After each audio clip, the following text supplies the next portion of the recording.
Hi అండి, ఎలా ఉన్నారు? ఎండతో పని లేకుండా ఎక్కువ రోజులు నిల్వ ఉండే టొమాటో నిల్వ పచ్చడి ఎలా చేయాలో చూపించబోతున్నాను. వచ్చేయండి. నేను ఇక్కడ 1 కేజీ వరకు టొమాటోస్ తీసుకుని 2-3 సార్లు బాగా వాష్ చేసుకుని తడి లేకుండా ఆరబెట్టుకుని వీటిని ముక్కలు చేసి పక్కన పెట్టుకోండి. ఇప్పుడు ఒక ప్యాన్ తీసుకుని ఆవాలు మెంతులు వేసుకుని ఒకసారి ఫ్రై చేసుకుని చల్లారిన తర్వాత మెత్తగా పౌడర్ చేసుకోండి. ఇప్పుడు అదే ప్యాన్లో కట్ చేసి పెట్టుకున్న టొమాటో ముక్కలు, కొంచెం చింతపండు, ఆయిల్ యాడ్ చేసుకుని టొమాటో అనేది మెత్తగా అయ్యేంత వరకు మగ్గించుకోండి.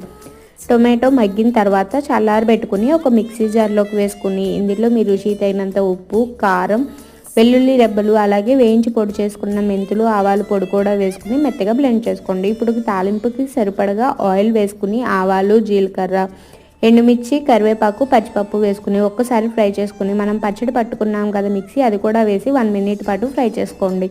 1 కేజీ టొమాటోస్కి ఎంతెంత ఏది క్వాంటిటీ తీసుకోవాలనేది నేను డిస్క్రిప్షన్లో మెన్షన్ చేస్తాను, చెక్ చేసేయండి.